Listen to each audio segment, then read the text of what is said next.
सांगली मिरज कुपवाड महानगरपालिका प्रशासनानं विश्रामबाग परिसरात तब्बल 20 वर्षापासून स्थायिक असलेले अतिक्रमण अखेर जमीनदोस्त केले. मोठ्या पोलीस बंदोबस्तात ही धडक कारवाई पार पडली. महापालिकेचे आयुक्त सत्यम गांधी यांच्या उपस्थितीत जेसीबीच्या सहाय्यानं रस्त्यालगत उभारलेले खोके आणि अनधिकृत बांधकामे हटवण्यात आली. कारवाई दरम्यान काही नागरिकांनी तीव्र विरोध दर्शवत प्रशासनाविरोधात घोषणाबाजी केली. काही काळ आयुक्त आणि स्थानिकांमध्ये शाब्दिक चकमक झाल्यानं परिसरात तणावाचे वातावरण निर्माण झाले होते. प्रशासनानं ही कारवाई कायदेशीर प्रक्रियेनुसार केल्याचे स्पष्ट करत रस्ता मोकळा करून वाहतूक सुरळीत करणं हा मुख्य उद्देश असल्याचं सांगितले. दरम्यान कारवाईनंतर सर्व खोकेधारकांनी पत्रकार परिषद घेत संताप व्यक्त केला. यावेळी पृथ्वीराज भैया पवार यांनी थेट इशारा देत म्हटले की या कष्टकरी वर्गावर अन्याय होऊ देणार नाही. आम्ही कोणत्याही राजकीय पक्षाशी संबंधित नाही. मात्र येत्या 2 दिवसात सर्व संघटना एकत्र येणार आहेत. जे आमच्यासोबत येतील ते आमचे आणि जे साथ देणार नाहीत त्यांना आमचा विरोध सहन करावा लागेल. या इशाऱ्यानंतर शहरात राजकीय आणि सामाजिक वातावरण तापण्याची चिन्ह दिसत आहेत. अतिक्रमण हटवण्याची कारवाई योग्य की अन्यायकारक? पुनर्वसनाचा प्रश्न निकाली न लागल्यास संघर्ष तीव्र होणार का? सांगली शहरात आता प्रशासन आणि कष्टकरी वर्ग यांच्यातील संघर्ष कोणत्या वळणावर जाणार याकडे सर्वांचे लक्ष लागले आहे. काल जी महापालिकेनं तातडीची आणि अत्यंत चुकीच्या पद्धतीनं या खोकीधारकांवर कारवाई केली त्याचा मी सर्वप्रथम निषेध करतो.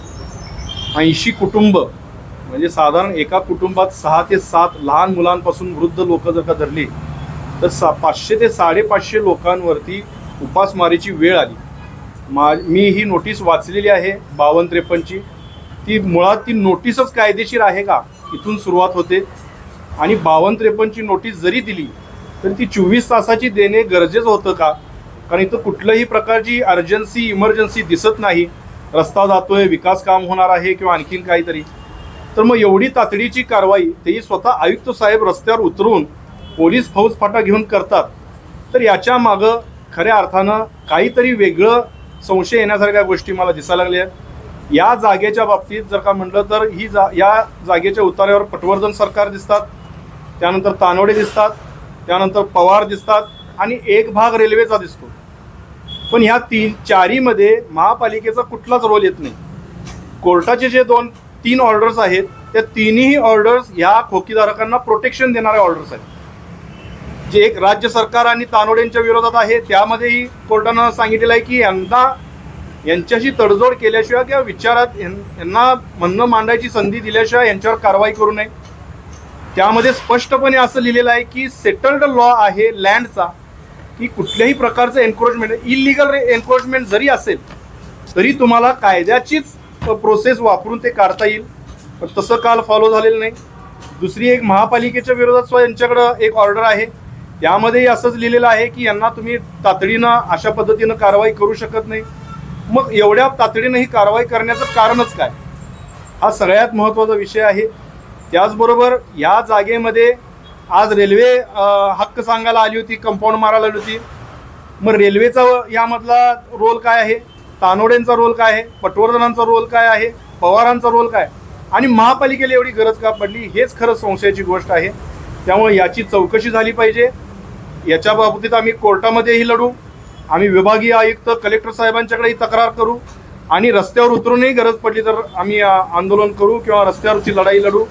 आम्हाला वेगवेगळ्या कष्टकरी ज्या संघटना आहेत त्या सगळ्यांचा पाठिंबा मिळत आहे. आम्ही येत्या 2 दिवसामध्ये सर्व पक्षातल्या लोकांना आणि सगळ्या कष्टकरी ज्या संघटना आहेत त्यांना आम्ही आवाहन करणार आहे, एकत्र बसणार आहे आणि आम्ही सगळ्यांनी मिळून म्हणजे एखादा जात्यात आणि एखादा सुपात अशी परिस्थिती होऊ न देता सगळ्यांनी मिळून आम्ही ही लढाई लढणार आहोत. आणि या लढाईमध्ये जर एखादी संघटना, जर एखादा राजकीय पक्ष, जर एखादा राजकीय नेता गरज सोडो वैद्य मोरो अशी जर का भूमिका घेणार असेल, 8 दिवसापूर्वी तुम्ही आमच्याकडे मतदान मागायला आला आणि 8 दिवसात तुम्ही आता आमच्यावरती कारवाई करताना एक जण सुद्धा हजर राहत नाही तर त्यांचंही नाक दाबल्याशिवाय आम्ही थांबणार नाही. आणि मी हे आयुक्त आल्यापासून पहिल्या दिवशीच मी आयुक्त साहेबांची, या शहरातले व्यापारी, या शहरातले इंडस्ट्रियलिस्ट, उद्योजक, या शहरातला कष्टकरी म्हणजे खोकीधारक, या सगळ्यांची बैठक लावली होती. गेली 1.5 वर्ष मी आयुक्त साहेबांच्याकडे, 2 वर्ष झालं आयुक्त साहेबांच्याकडे प्रयत्न करतोय की एक धोरण करा तयार, धोरण राबवा. या कष्टकऱ्यांवरती, या गोरगरिबांवरती अन्याय करायचा नाही आपल्याला, तर यांना विचारात घेऊन विकासाचं धोरण राबवलं पाहिजे. त्यासाठी आम्ही प्रयत्न करतोय. महापालिकेची टीम बेळगावला जाऊन आली, महापालिकेची टीम कोल्हापूरला जाऊन आली, आम्ही वैयक्तिक जाऊन आलो. वेगवेगळ्या भागातले डिझाईन आम्ही आणले, वेगवेगळ्या भागात राबवले गेलेल्या योजना आम्ही आणल्या. एवढं सगळं आणलेलं असताना, आयुक्तांना आम्ही कोऑपरेट करायला तयार असताना, जर का आयुक्त साहेब अशी भूमिका घेत असेल तर आम्हाला सुद्धा रस्त्यावरती उतरल्याशिवाय आणि ही फाईट केल्याशिवाय पर्याय नाही. त्यामुळं आम्ही आजही ठामपणे आमच्या भूमिकेवरती ठाम आहोत की कष्टकऱ्यांच्यावरती अन्याय होत असेल तर याचा विरोध तुम्हाला सहन करावा लागेल. मी या बाबतीत कुठल्याही राजकीय पक्षाशी ना संबंधित आहे, ना राजकीय पक्षाच्या विरोधात असणार आहे. येत्या 2 दिवसात आम्ही सगळे कष्टकरी वर्ग जे आहोत, सगळ्या संघटना आहोत, सर्वच राजकीय पक्षाच्या लोकांना आम्ही बोलवणार आहोत. जे येतील आमच्याबरोबर ते आमचे असतील, जे आमच्याबरोबर येणार नाहीत त्यांना आमचा विरोध सहन करावा लागेल.